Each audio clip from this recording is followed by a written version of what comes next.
इस देश ने कई चुनाव देखे, लेकिन 2024 के चुनाव में नरेंद्र मोदी को लेकर उनके खिलाफ जिस तरह का झूठ बोला गया, जिस तरह का भ्रम फैलाया गया, बॉस वो देश ने शायद ही कभी देखा होगा। और आज नरेंद्र मोदी के खिलाफ विपक्ष के एक और महाझूठ ने प्राण त्याग दिए।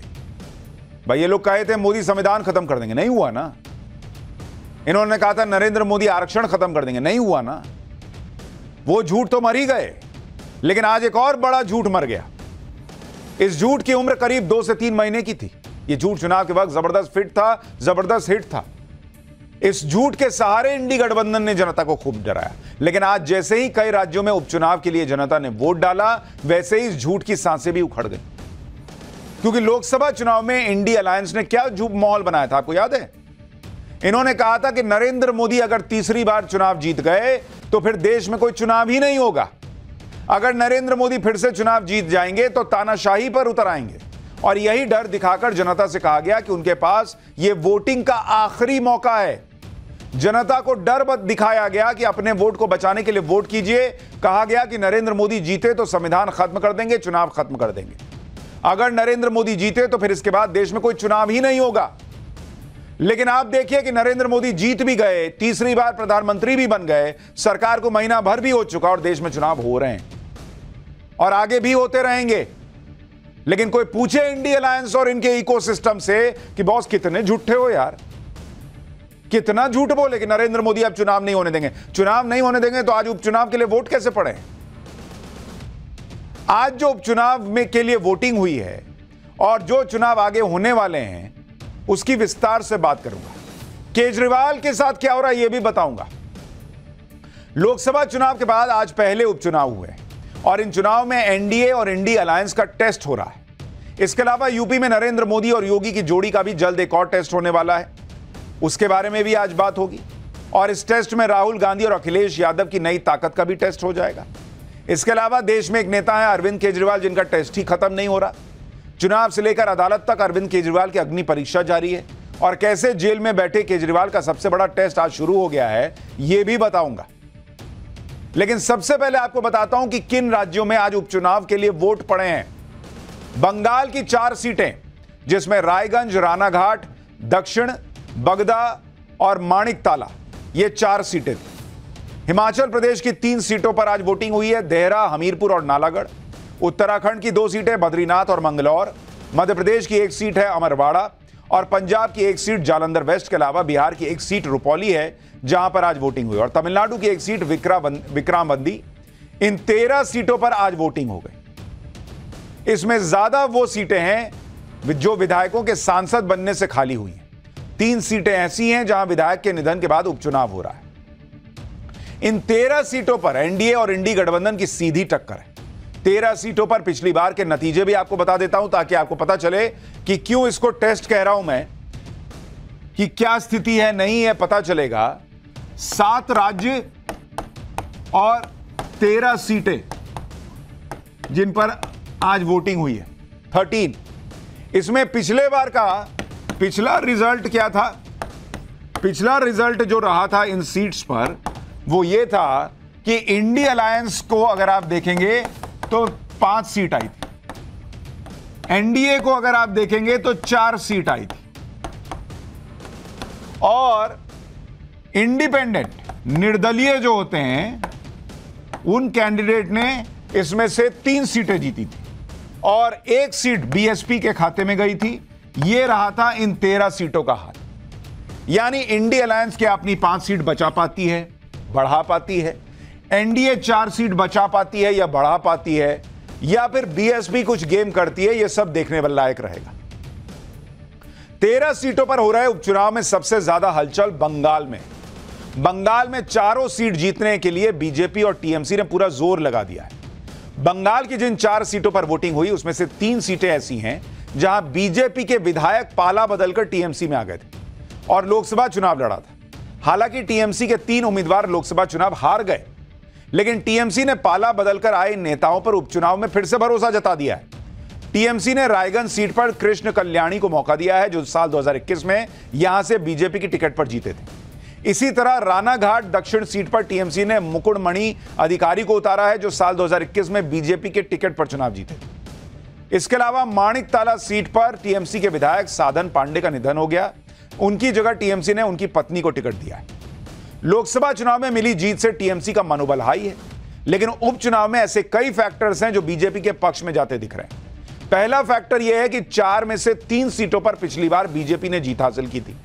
दूसरा फैक्टर यह है कि बीजेपी से बगावत कर टीएमसी में गए तीनों पूर्व विधायक अभी लोकसभा चुनाव में हारे हैं। तीसरा फैक्टर यह है कि लोकसभा चुनाव में 3 विधानसभा क्षेत्रों में बीजेपी को अच्छी बढ़त हासिल हुई थी। अगर उपचुनाव में बीजेपी जीत गई तो यह न सिर्फ ममता बनर्जी के लिए बल्कि इंडी गठबंधन के लिए बड़ा झटका साबित होगा। बंगाल में चुनाव कराना अपने आप में एक चुनौती रही है। आज उपचुनाव में भी हिंसा की खबरें आ गई।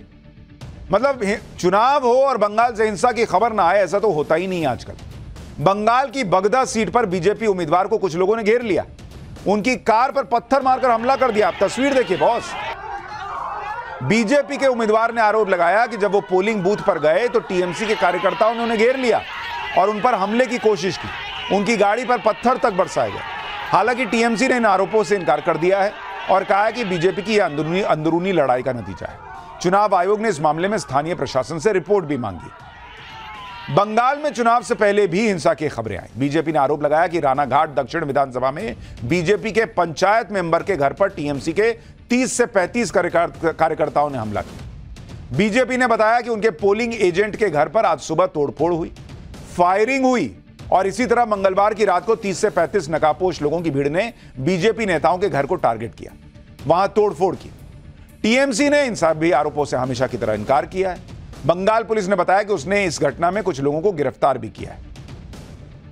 दरअसल आज जिन सीटों पर वोटिंग हुई है उसमें हिमाचल प्रदेश की सीटें भी बहुत इंपॉर्टेंट हैं। हिमाचल प्रदेश का उपचुनाव इसलिए इंटरेस्टिंग है क्योंकि वहां पर पहली बार सिटिंग सीएम ने अपनी पत्नी को चुनाव लड़वाया।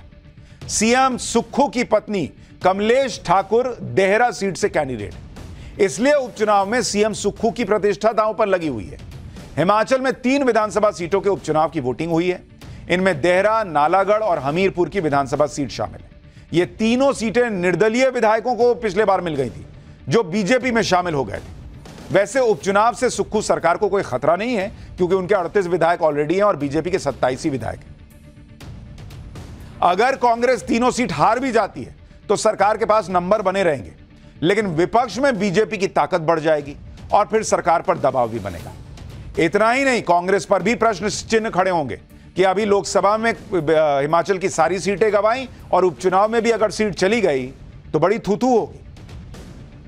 कांग्रेस के लिए चैलेंज यह है कि हिमाचल में लोकसभा चुनाव में उसे चारों सीट पर हार के बाद उपचुनाव में हर हाल में जीत हासिल करके दिखानी है, क्योंकि पिछले कुछ अरसे में हिमाचल की कांग्रेस सरकार में बहुत उथल पुथल हुई है और इसके कई विधायक बागी हो गए थे।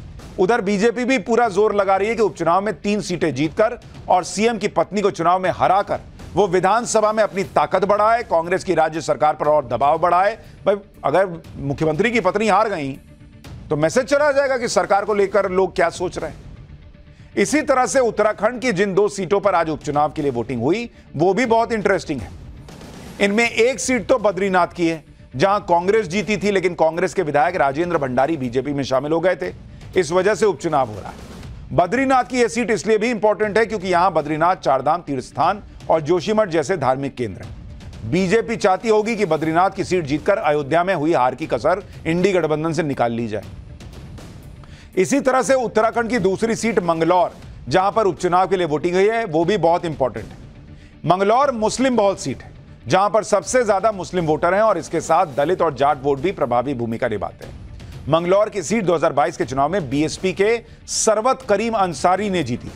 उनके निधन पर सीट खाली हुई और अब उपचुनाव हुआ है। बीएसपी ने यहां से करीम अंसारी के बेटे को टिकट दिया था और कांग्रेस ने पूर्व विधायक काजी निजामुद्दीन को टिकट दिया।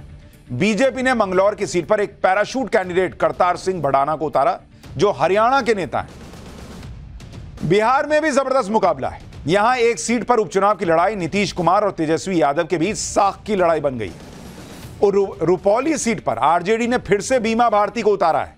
बीमा भारती को आरजेडी ने लोकसभा चुनाव में टिकट दिया था, वही पूर्णिया में पप्पू यादव के खिलाफ लड़ने के लिए, और वहां निर्दलीय उम्मीदवार पप्पू यादव ने इनको हरा दिया था। रुपौली सीट पूर्णिया लोकसभा में ही आती है। यहां से पिछली बार बीमा भारती जेडीयू की टिकट पर चुनाव जीती थी, फिर जेडीयू को छोड़कर वो आरजेडी में चली गई और लोकसभा चुनाव लड़ा। कमाल की बात यह है कि चुनाव में बीमा भारती को हराने वाले पप्पू यादव उपचुनाव में बीमा भारती का समर्थन कर रहे हैं। जेडीयू ने रुपौली सीट से कलाधर प्रसाद को उम्मीदवार बनाया है, जो साल 2020 में रुपौली सीट पर निर्दलीय लड़े थे। लेकिन रुपौली में चुनावी लड़ाई में और एक ट्विस्ट है। इस सीट पर शंकर सिंह भी निर्दलीय उम्मीदवार के तौर पर लड़ रहे हैं। अब आप कहेंगे शंकर सिंह कौन है भाई? शंकर सिंह पूर्व विधायक है और साल 2020 में इस सीट से दूसरे नंबर पर थे। यानी इस सीट पर अब मुकाबला त्रिकोणीय हो गया है। 7 राज्यों के उपचुनाव के नतीजे तो शनिवार तक क्लियर हो जाएंगे। अगली बड़ी लड़ाई अभी यूपी में भी है, जहां 10 विधानसभा सीटों पर उपचुनाव होने हैं। इनमें मैनपुरी की करहल की सीट है, जो अखिलेश यादव के कन्नौज से सांसद बन जाने के बाद इस्तीफे से खाली है। इनमें अयोध्या की मिल्कीपुर है, जहां से विधायक रहे अवधेश प्रसाद अयोध्या का लोकसभा चुनाव जीत गए तो वो खाली हो गए। इनमें कानपुर की सीसामऊ सीट है, जो सपा के विधायक इरफान सोलंकी को एक मामले में सजा मिलने के बाद खाली हो गई। इसके अलावा मुरादाबाद की कुंदरकी सीट है, जहां से सपा के जियाउर रहमान विधायक थे, लेकिन वो लोकसभा चुनाव जीत गए। इसके अलावा अंबेडकर नगर की कटेहरी सीट है, जहां से सपा के लालजी वर्मा विधायक थे, जो अब अंबेडकर नगर के सांसद बन गए। 10 सीटों में मुजफ्फरनगर की मीरापुर सीट भी है, जहां से आरएलडी के चंदन चौहान विधायक थे, जो अब बिजनौर से सांसद हो गए। इसके अलावा फूलपुर की विधानसभा सीट है, जहां से बीजेपी के प्रवीण पटेल विधायक थे, जो अब सांसद बन गए। साथ ही मंझवा सीट पर भी उपचुनाव होना है। यहां से निषाद पार्टी के विधायक रहे विनोद बिंद अब भदोही से बीजेपी के सांसद हैं। इसके अलावा गाजियाबाद सदर सीट पर अतुल गर्ग विधायक थे, जिन्होंने बीजेपी के टिकट पर लोकसभा का चुनाव जीता है। अलीगढ़ की खैर सीट पर उपचुनाव होगा, जहां पर बीजेपी के विधायक रहे अनूप प्रधान हाथरस से सांसद चुने गए। उपचुनाव की इन 10 सीटों का गणित भी समझ लीजिए। इनमें 5 सीटें समाजवादी पार्टी के पास हैं, जिनमें करहल, मिल्कीपुर, कटेहरी, कुंदरकी और सीसामऊ की सीट है। 3 सीटें बीजेपी के पास हैं, गाजियाबाद सदर, खैर और फूलपुर। मंझवा की सीट बीजेपी के सहयोगी निषाद पार्टी के पास है और मीरापुर की सीट आरएलडी के पास थी, जो अब बीजेपी की सहयोगी है। यानी 5 सीटें इंडी गठबंधन के पास हैं, 5 सीटें बीजेपी और उसके सहयोगियों के पास हैं। यानी यहां भी मुकाबला कांटे का है और जबरदस्त लड़ाई देखने को मिलेगी। यह उपचुनाव यूपी के सीएम के लिए लोकसभा चुनाव में मिली हार से कमबैक करने का बड़ा मौका माना जा रहा है। इसलिए योगी आदित्यनाथ ने पूरी ताकत लगा दी है। उपचुनाव की कमान खुद सीएम योगी ने संभाल रखी है। सीएम योगी की मौजूदगी में बनी रणनीति के तहत 10 सीटों के लिए 16 मंत्रियों की टीम उतार दी गई है। खास तौर पर 2022 के विधानसभा चुनाव में समाजवादी पार्टी की जीती हुई सीटों पर यूपी सरकार में सीनियर मंत्रियों को जिम्मेदारी दी गई। जैसे मैनपुरी की करहल सीट की जिम्मेदारी कैबिनेट मंत्री जयवीर सिंह को दे दी गई है, जिन्होंने लोकसभा चुनाव में मैनपुरी सीट से डिंपल यादव के खिलाफ चुनाव भी लड़ा था। अयोध्या की मिल्कीपुर सीट की जिम्मेदारी यूपी के कैबिनेट मंत्री सूर्य प्रताप शाही और राज्य मंत्री मंकेश्वर शरण सिंह को सौंपी गई है। अंबेडकर नगर की कटेहरी सीट का जिम्मा कैबिनेट मंत्री स्वतंत्र देव सिंह और अपना दल एस के कोटे से राज्य मंत्री आशीष पटेल को दिया गया। आशीष पटेल केंद्रीय मंत्री अनुप्रिया पटेल के पति हैं। इसी तरह मुरादाबाद की कुंदरकी सीट के लिए कैबिनेट मंत्री धर्मपाल सिंह और स्वतंत्र प्रभार के राज्य मंत्री जेपीएस राठौर को प्रभारी बनाया गया है। कानपुर की सीसामऊ सीट की जिम्मेदारी कैबिनेट मंत्री सुरेश खन्ना और कैबिनेट मंत्री संजय निषाद को सौंपी गई। संजय निषाद पार्टी के अध्यक्ष भी हैं। इसी तरह पिछले चुनाव में अपनी जीती हुई सीटों पर कब्जा बनाए रखने के लिए भी योगी आदित्यनाथ ने अपने मंत्रिमंडल के सहयोगियों को मैदान में उतार दिया कि जाओ देखो कैसे क्या करना है। जैसे गाजियाबाद सदर सीट की जिम्मेदारी कैबिनेट मंत्री सुनील शर्मा को दे दी गई, जो गाजियाबाद की ही साहिबाबाद सीट से विधायक है। प्रयागराज की फूलपुर सीट के लिए कैबिनेट मंत्री राकेश सचान और स्वतंत्र प्रभार के राज्य मंत्री दयाशंकर सिंह को प्रभारी बना दिया गया। अलीगढ़ की जो खैर सीट है, उसका जिम्मा कैबिनेट मंत्री लक्ष्मी नारायण चौधरी को सौंपा गया। इसी तरह योगी आदित्यनाथ ने 2022 के विधानसभा चुनाव में सहयोगी दलों की जीती हुई 2 विधानसभा सीटों पर भी दोबारा जीत का प्लान तैयार किया। इसके लिए मुजफ्फरनगर की मीरापुर सीट के लिए आरएलडी कोटे से कैबिनेट मंत्री अनिल कुमार और राज्य मंत्री सोमेंद्र तोमर को प्रभारी बनाया गया, जबकि मिर्जापुर की मझवा सीट की जिम्मेदारी कैबिनेट मंत्री अनिल राजभर को दे दी गई है। यानी यूपी में इस उपचुनाव में जबरदस्त जोर लगा रही है बीजेपी। यूपी में कमबैक के लिए योगी लगातार तैयारी भी कर रहे हैं, एक्शन भी ले रहे हैं। आज ही सीएम योगी ने यूपी में लेखपाल भर्ती के नियुक्ति पत्र बांट दिए, जो काफी समय से लटके हुए थे। लेखपाल भर्ती के नियुक्ति पत्र क्लियर करने के साथ ही सीएम योगी ने सपा का पुराना राज याद दिलाया कि चाचा भतीजे के जमाने में क्या होता था। सुनिए सीएम योगी ने चाचा भतीजे पर क्या कहा है, फिर आपको बताता हूं कि अखिलेश यादव की रणनीति क्या है। 2017 के पहले क्या होता था? ये जो भर्ती आधे लेखपालों के पद खाली पड़े हुए क्यों पड़े हुए थे? क्योंकि भर्ती नहीं होती थी। भर्ती की प्रक्रिया में तमाम होल थे। भर्ती की प्रक्रिया को पहले ही चाचा भतीजे की जोड़ी वसूली के लिए निकल पड़ती थी और पूरा खानदान अलग अलग जिले आवंटित हो जाते थे। मुझे याद है लेखपालों की भर्ती की एक प्रक्रिया को कैसे इन्होंने दागी बना दिया था। योगी आदित्यनाथ और बीजेपी ने तो उपचुनाव के लिए पूरा जोर लगा रखा है, लेकिन अखिलेश यादव कौन सा बैठने वाले हैं, वो भी पूरी तैयारी टाइट किए हुए हैं। जैसे अखिलेश यादव मिल्कीपुर सीट के उपचुनाव में यहां से विधायक रहे अवधेश प्रसाद के बेटे अजीत प्रसाद को चुनाव में उतार सकते हैं, कहा जा रहा है। अंबेडकर नगर की कटेहरी सीट से अखिलेश यादव लालजी वर्मा की बेटी छाया वर्मा को टिकट दे सकते हैं। फूलपुर विधानसभा सीट से अखिलेश यादव अमरनाथ मौर्य को उतार सकते हैं। अमरनाथ मौर्य ने फूलपुर लोकसभा सीट मजबूती से लड़ा था और कम वोटों के अंतर से हारे थे। अखिलेश यादव मैनपुरी की करहल विधानसभा सीट छोड़कर ही सांसद बने हैं। यहां से वो अपने परिवार के सदस्य तेज प्रताप यादव को उतार सकते हैं। तेज प्रताप यादव मुलायम सिंह के पौत्र हैं और मैनपुरी से सांसद रह चुके हैं। इसके अलावा अखिलेश यादव उपचुनाव की सीटों पर अपने नेताओं से रिपोर्ट भी ले रहे हैं। लोकसभा चुनाव की तरह अखिलेश यादव उपचुनाव में भी पीडीए की रणनीति के तहत ही उतरेंगे माना जा रहा है। इधर इंडी गठबंधन और एनडीए का टेस्ट होना है, दूसरी तरफ देश में एक ऐसी पार्टी और ऐसे नेता हैं जिनकी राजनीति अलग ही लेवल पर चल रही है। अरविंद केजरीवाल की आम आदमी पार्टी ने नया इतिहास रच दिया है। शराब घोटाले में ईडी ने जो नई चार्जशीट दाखिल की है उसमें 38 आरोपियों का नाम है। इसमें 37वें नंबर के आरोपी के रूप में दिल्ली के सीएम अरविंद केजरीवाल का नाम दर्ज है और 38वें आरोपी के रूप में आम आदमी पार्टी का भी नाम दर्ज है। सोचिए, जो पार्टी और नेता राजनीति बदलने आए थे उनकी हालत यह हो गई कि देश में पहली बार किसी राष्ट्रीय पार्टी को आरोपी बनाकर उसका नाम चार्जशीट में डाला गया। ईडी ने अपनी चार्जशीट में कोर्ट को बताया कि अरविंद केजरीवाल ही शराब घोटाले के मुख्य साजिश करता है।